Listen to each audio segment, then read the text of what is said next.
Ramzan special আজকে আমি সাবুদানা ও fruits দিয়ে খুব মজাদার একটি রিফ্রেশিং ড্রিঙ্ক বা ডেজার্ট তৈরি করব।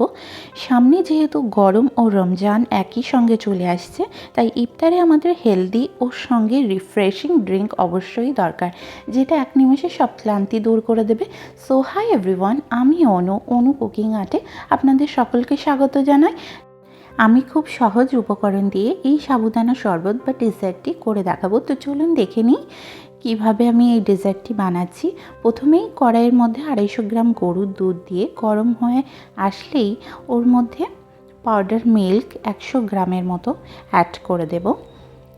আপনারা চাইলে এখানে বাজারে লিকুইড মিল্কও ব্যবহার করতে পারেন। দেখুন, পাউডার মিল্কটা ভালো করে একটু গুলে নিতে হবে। নিয়ে এর মধ্যে 1 কাপ পরিমাণে তাল মিছরি অ্যাড করে ভালো করে নাড়াতে থাকবো যতক্ষণ না পর্যন্ত মিছরিটি ডিসলভ হচ্ছে। বাই দ্য ওয়ে, আপনারা এখানে 1 কাপ পরিমাণে চিনিও ব্যবহার করতে পারেন, আপনাদের স্বাদ অনুযায়ী আপনারা অ্যাড করবেন। দেখুন, এবার মিষ্টিটাকে ব্যালেন্স করার জন্য হাফ স্পুনের মতো লবণ অ্যাড করেছি, দিয়ে ভালো করে নাড়িয়ে নিয়েছি এবং ফ্লেভারের জন্য 3টি এলাচ অ্যাড করেছি। আপনারা চাইলে এখানে ভ্যানিলা এসেন্সও অ্যাড করতে পারেন। বাটিতে জল নিয়ে এবার 1 চামচের মতো কর্নফ্লোর ভালো করে মিশিয়ে নিয়ে মিল্কের মধ্যে অ্যাড করব। মিল্কটাকে বেশি ঘন করা যাবে না, যেহেতু এর মধ্যে সাবুদানা অ্যাড করতে হবে, অলরেডি ঘন হয়ে যাবে। তো ফ্লেমটাকে বন্ধ করে দিয়ে মিল্ক ঠান্ডা হওয়ার জন্য অপেক্ষা করব। আপনারা চাইলে দুধটা যখন রুম টেম্পারেচারে চলে আসবে তখন এটা ফ্রিজের মধ্যে দিয়ে একটু ঠান্ডা করে নিতে পারেন। দেখুন, এখানে মিল্কটা কত ঘন হয়ে এসেছে। ঠিক এমতো পর্যায়ে ফ্লেমটাকে অফ করে দেব।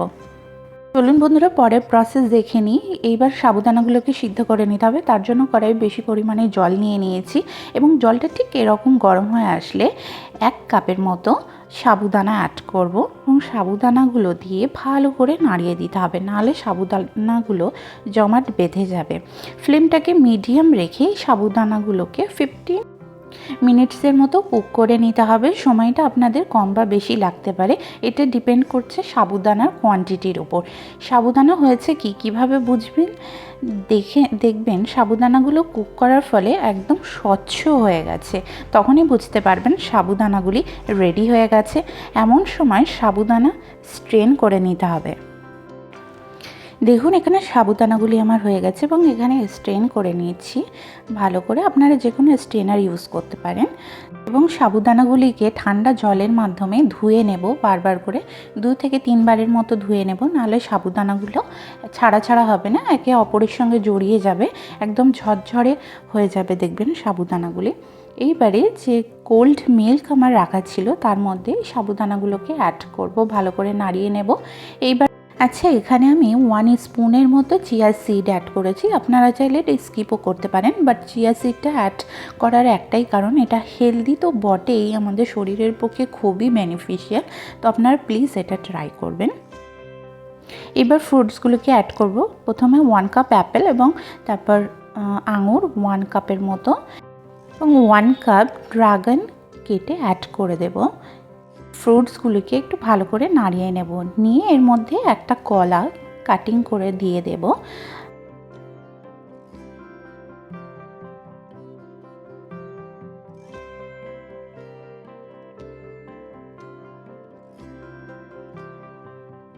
এইবার আমি কিছু ড্রাই ফ্রুটস অ্যাড করব। 1/2 কাপ আমন্ড, 1/2 কাপ পেস্তা এবং 1/2 কাপ ব্ল্যাক কিশমিশ অ্যাড করে ভালো করে নাড়িয়ে দেব।